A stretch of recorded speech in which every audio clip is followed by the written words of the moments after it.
To my channel. इस video में हम करेंगे क्लास 12 की पॉलिटिकल साइंस का chapter number 4, India's external relations. Last video में हमने इंट्रोडक्शन देखा था, इसका इंटरनेशनल कॉन्टेक्स्ट के बारे में समझा था।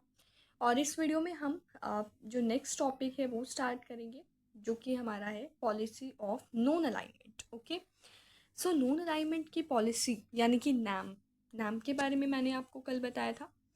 यानी कि एक ऐसी पॉलिसी जो काफ़ी सारी कंट्रीज़ ने अडॉप्ट की थी, जिसमें जो दो सुपर पावर्स हैं उनमें से किसी का भी अलाय जो है वो नहीं बना जाता, यानी कि किसी की भी पॉलिसी को फॉलो नहीं किया जाता। जो आइडियोलॉजी थी ना यूएसए की और यूएसएसआर की, ना तो यूएसए के साथ गए ना यूएसएसआर के साथ गए, that is called NAM. Okay, so Indian national movement was not an isolated process.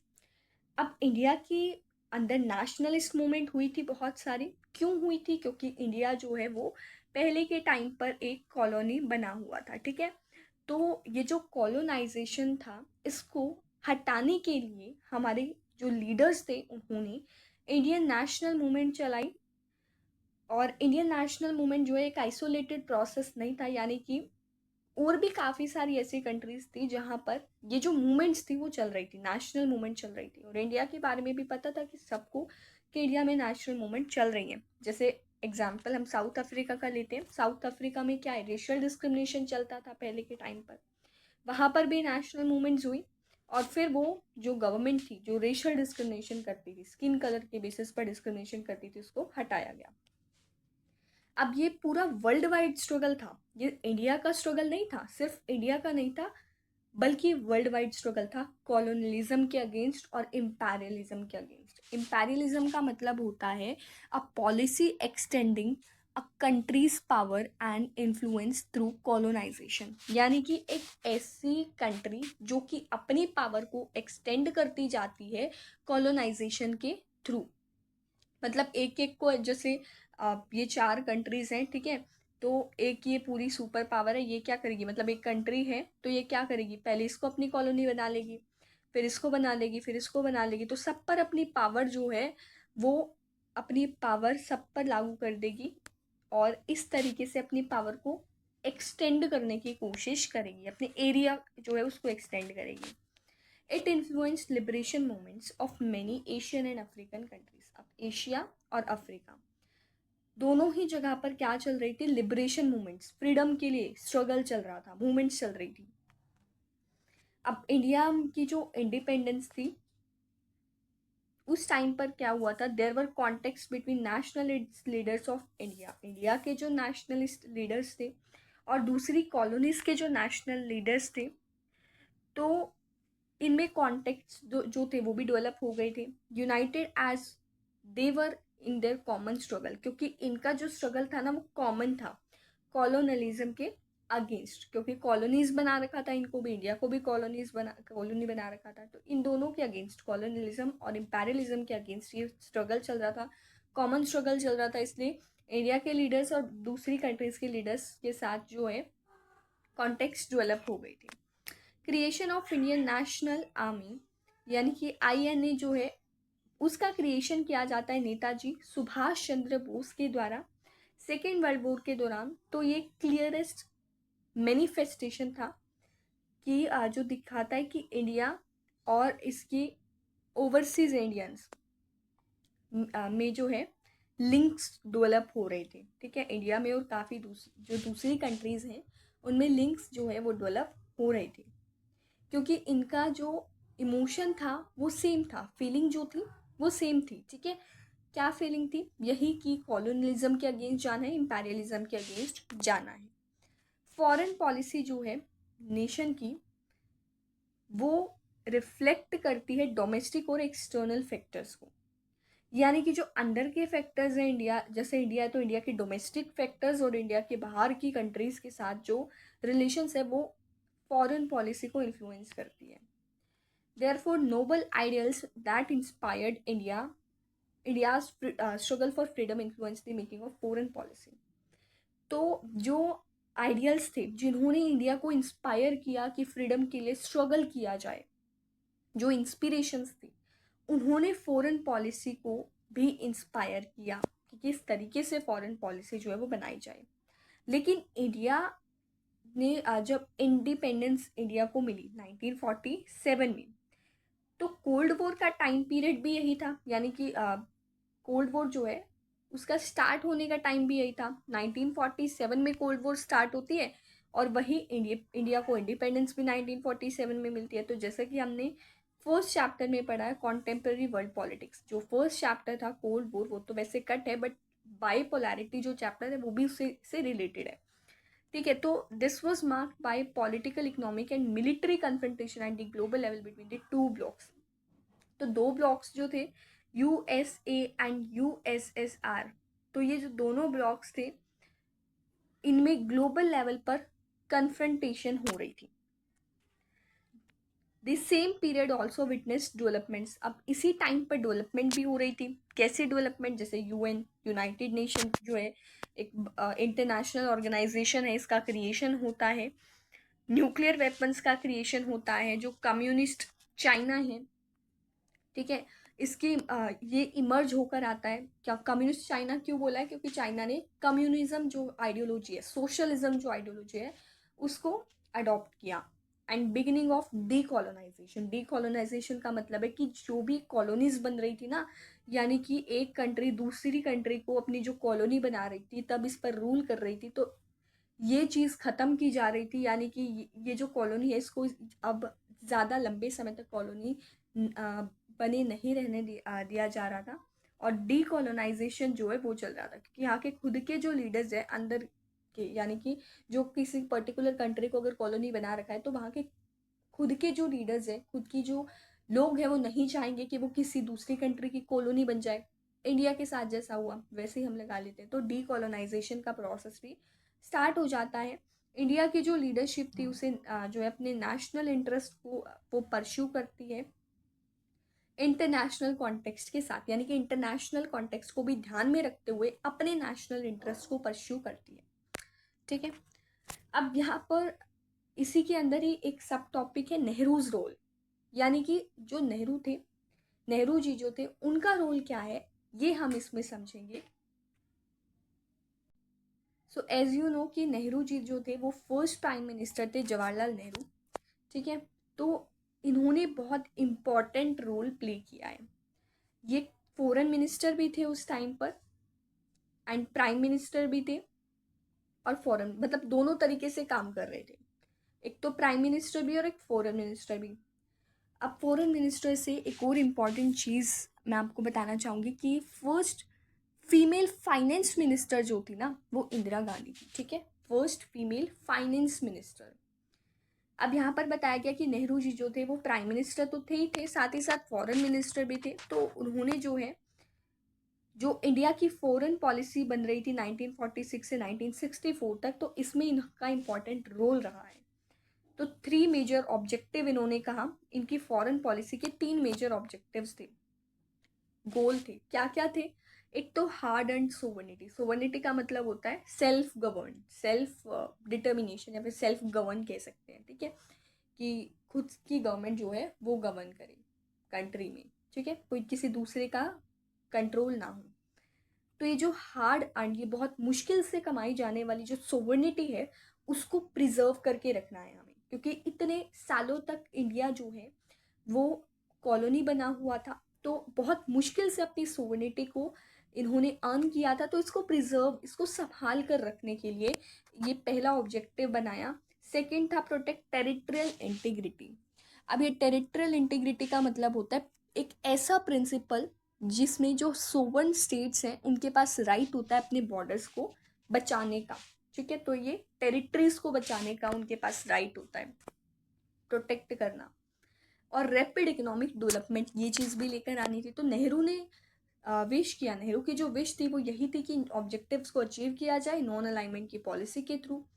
There were of course parties, बहुत सारी पार्टीज और ग्रुप्स की कंट्री में जो बिलीव करती थी कि इंडिया जो है ना उसे इंडिया यूएस के साथ ज़्यादा सही रहेगा, मतलब यूएस के साथ ज़्यादा फ्रेंडली रिलेशन इंडिया को बनाने की ज़रूरत है। प्राइवेट जो ऑनरशिप है उसको अटेन करना चाहिए, प्रो डेमोक्रेसी को अटेन करना चाहिए। अमंग दोस्त जो सोच रहे थे कि हमें यूएस का सपोर्ट करना चाहिए, वो डॉक्टर अम्बेडकर थे। कुछ पॉलिटिकल पार्टीज भी थी जिन्होंने कम्युनिज्म को अपोज किया और जो कैपिटलिस्ट वाली आइडियोलॉजी है उसको फॉलो किया।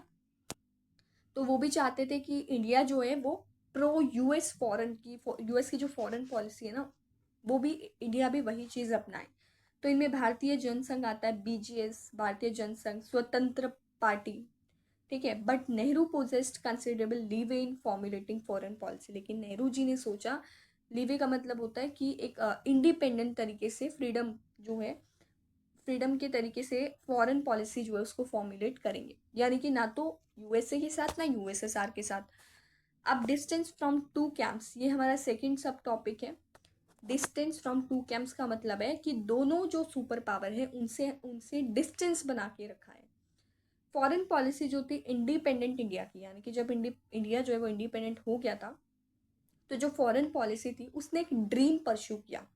उस फॉरेन पॉलिसी का एक ड्रीम लेके चले नेहरू जी। वो क्या था? पीसफुल वर्ल्ड का, पीसफुल वर्ल्ड की शांति पूर्वक रहना है।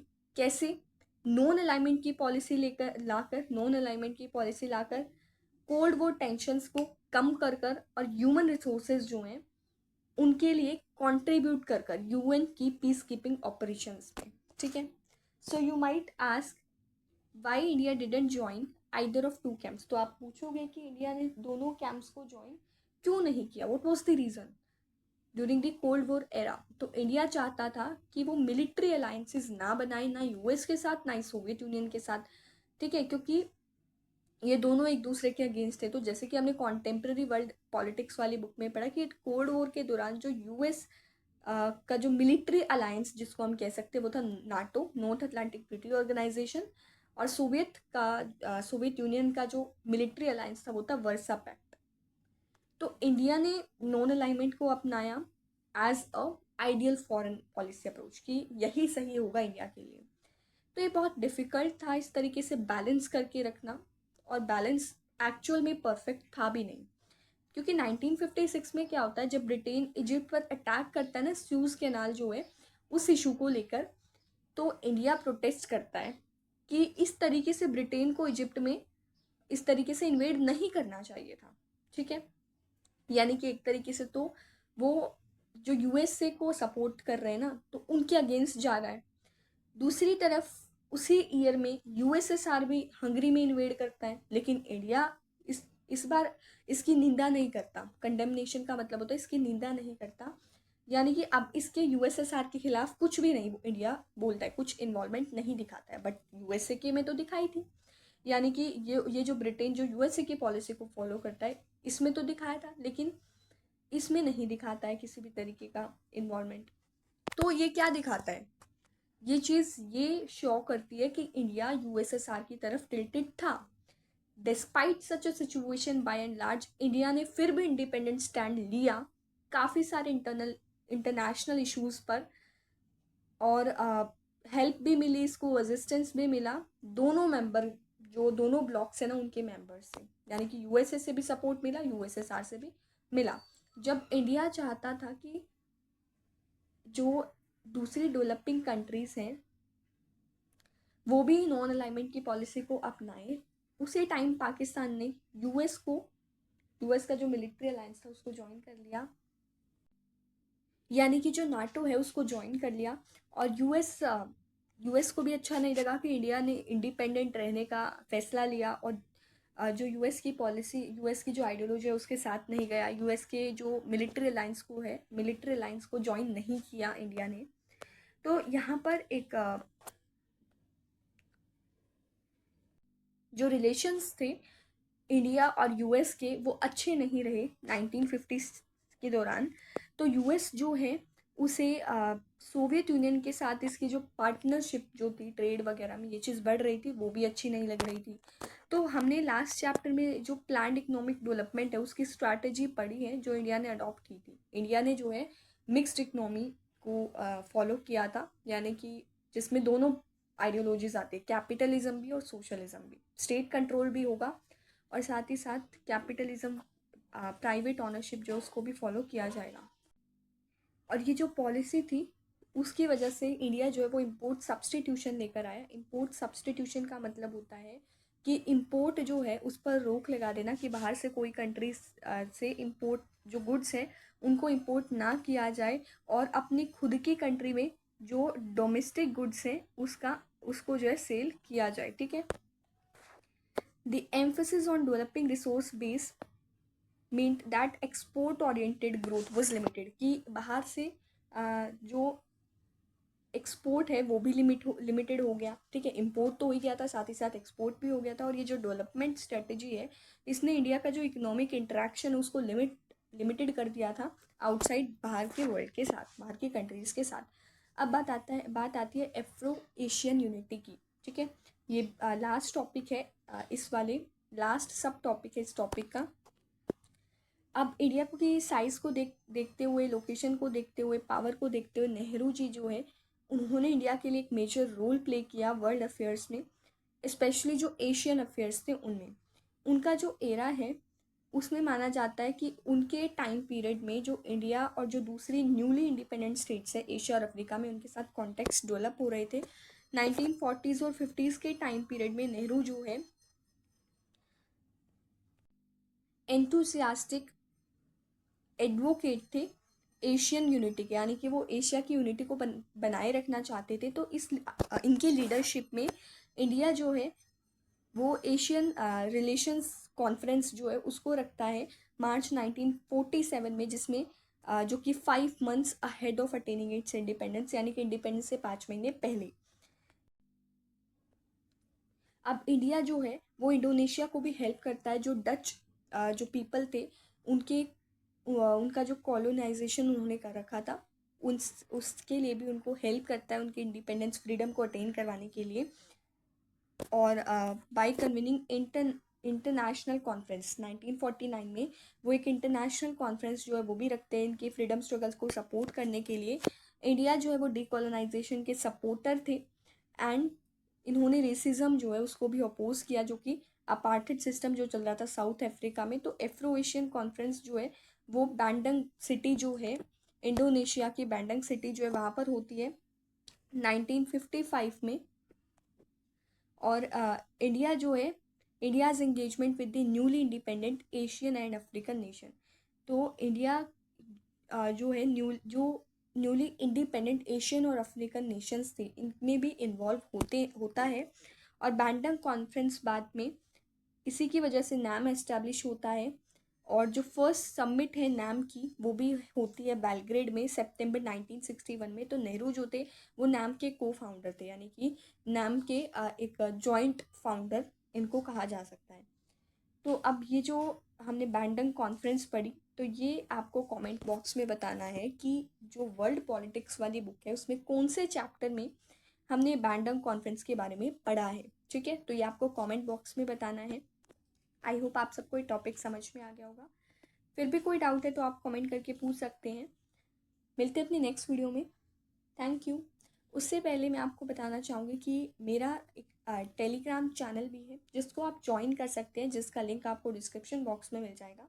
और उसमें आपको पॉलिटिकल साइंस से रिलेटेड सारे नोट्स मिलेंगे। इनफैक्ट आपको ह्यूमैनिटीज़ के सब्जेक्ट जो हैं उसमें से किसी चैप्टर के किसी और भी जो सब्जेक्ट है उसके नोट्स चाहिए तो वो भी आपको मिल जाएंगे। ठीक है, बस करना क्या है, आपको टेलीग्राम चैनल को ज्वाइन करना है। ओके, सो मिलते हैं नेक्स्ट वीडियो में। Thank you.